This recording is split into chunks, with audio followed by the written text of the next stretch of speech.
Howdy, howdy, folks. It is Diecastbuffet here again, and one of the craziest moments in NASCAR history just happened. Ross Chastain, with arguably, possibly the greatest pass in NASCAR history, full-on video game move on the outside retaining wall at Martinsville, and steals the spot from Hamlin. And oh, by the way, Christopher Bell won the race. Wow, dude, a lot to talk about here. Oh my goodness. That, save the date, guys, because that was one of the greatest moments we probably ever will see in the sport's history, because they might outlaw it next year, because there's a lot of drivers thinking, what tracks can I actually go to and do that and pass people? So they might outlaw it. That might be the only time they ever allow that.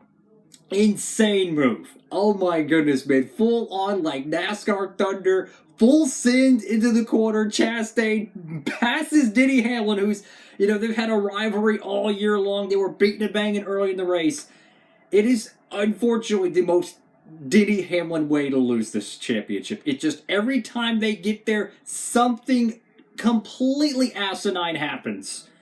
Wow. And he got to the point where Chase Elliott was only like 4 points in the good. Chase was almost eliminated. I mean, it just was insane. So Christopher Bell does the walk-off win. I mean, if none of this would have happened with Chastain, the walk-off win by Christopher Bell would have been just a huge storyline, and now it's completely overshadowed because we just saw something amazing. Get that race win, 124 diecast for Christopher Bell. It's his second win with the D-Walk car, which is giving me a lot of Matt Kenseth vibes. Of course, you can pre-order that in the 124 scale, and don't be surprised, they offer that in the 164 scale as well. Of course, you can save on shipping with the promo code down below, guys. Use the code DIECASTbuffet. Wow. This Martinsville race, guys, it was almost like watching two completely different events. For the first 400 laps, there was only one thing that happened, guys, and it was Austin Dillon plowing into the fence. Hope he's all right and all that good stuff. But that was it. Literally, the Martinsville race absolutely sucked for the first 400 laps. Nothing happened. It was either Chase leading, Larson leading, or up there, or Denny Hamlin leading. That's all it was. Nothing happened. And what was really interesting to me, and I'm starting to notice this, the next-gen cars at Martinsville, and this might sound kind of apples to oranges here, but they really remind me of how Indy cars turn on street courses, how they make very sharp cornering ability on flat corners. If you look at the Martinsville race and you look at the next-gen cars, the way they're able to turn around the corners, it is so sharp compared to the Gen 5 and the Gen 6 cars of yesteryear. And I think that's starting to attribute to the lack of traditional Martinsville racing, because if you discredit the last 100 laps and it was only a 400-lap race, nothing happened today. Nothing. I mean, truly nothing. It was just green flag, plain Jane racing. The Texas race had way more action. The Texas playoff race had way more action than this Martinsville race, except for the finish. Oh my goodness. So my point is for next year, please do something with these next-gen cars at Martinsville, because if they don't have better quality of racing, even the 400-mile in the spring event was pretty bare bones. So you have Richmond, you have Martinsville, which in my opinion, you could probably throw Phoenix in there as well, have severely lacked in terms of entertainment, especially when you compare them to the 1.5-mile product. So that's something would be right beneath the safety concerns. It would be one of the top things on my priority list for the 2023 season. Get the short track stuff, get it figured out. What do we got to do? Wow. So you go to this race, you're thinking, okay, Logano's in. He's your shoe-in. He's just going to go around and, key. He's going to do whatever he wants to do, right? That's fine and dandy. Then you have Denny Hamlin and Chastain. Oh, they're good on points. And you got Chase Elliott. And I was like, oh, he finished top 2 or top 3 in both of the stages. He's good. If you would have told me he would have finished 4 or 5 points to the good at the end of the race, I would have said, you're crazy. It almost happened. Chase was almost out. That was my guy. I picked Larson to win this race. He was really good, but he wasn't great. Chase Briscoe. Let me tell you, the guys who stayed out in that last caution, which was, I think, the 41 car and only the 14 car, they almost won this race. I mean, if maybe Larson or maybe even Chase or whoever, if a couple more cars, just maybe 2 more, would have stayed out and restarted up there with the Stewart-Haas Racing cars, it was about 30 laps to go, give or take, that might have given enough time, enough, of a cushion, so to speak, for Chase Briscoe to win this race. Only 2 cars stayed out. You had a handful of cars that had only 2 tires, and eventually they found their way to Briscoe. And once he got past, I think he probably had some suspension damage because he was really trying hard to keep his position, which I would have done the same thing. And then we're coming down to the white flag. Hamlin's like 2 points to the good. He's smooth sailing, and Chastain he's just doing everything he can. And they show the finish, and Christian Bell crosses the line. And I'm like, oh man, because I'm a Chastain guy. I like him. You know, I've always been a fan of him in the Xfinity series. And then they just show up, and they show +4 for Chastain and -4 for Hamlin. And I about like my jaw hit the floor. And then they showed the replay, and the one car is full song. I'm talking full throttle, all throughout 3 and 4, riding the fence. If there was a access opening like they had with Michael Waltrip's incident at Bristol, it would have been a nasty wreck. Luckily, those days hopefully are behind us. The access points in these short ovals.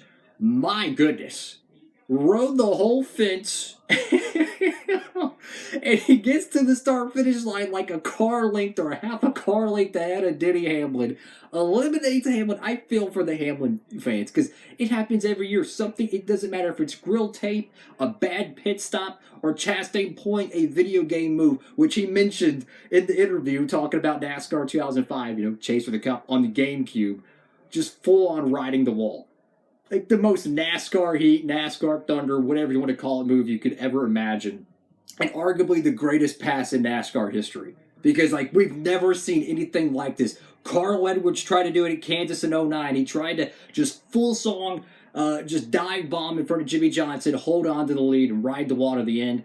We saw Kyle Larson try to do something similar last year at Darlington, and he failed, and Denny Hamlin won that race.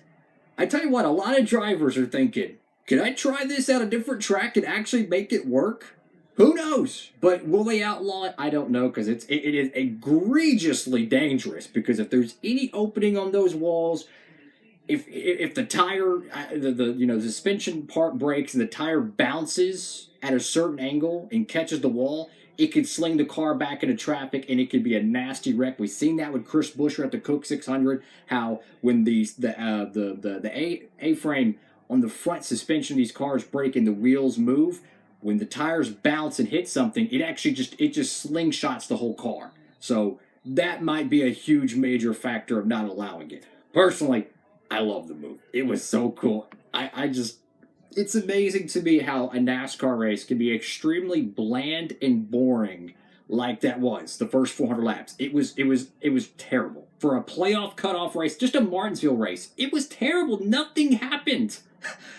Clean air was the dominant factor at Martinsville, which is a no-go. They got to get rid of that clean air nonsense. Once you got out front, it was just smooth sailing. I mean, no contest. Denny Hamlin had the best car probably 70% of the race. It was a no contest. That final, 30 laps, oh my goodness, man. It's just duking and diving, everybody just going for it, man. And Chastain and Hamlin, it was probably about 15 laps before the finish. They were side by side, give or take.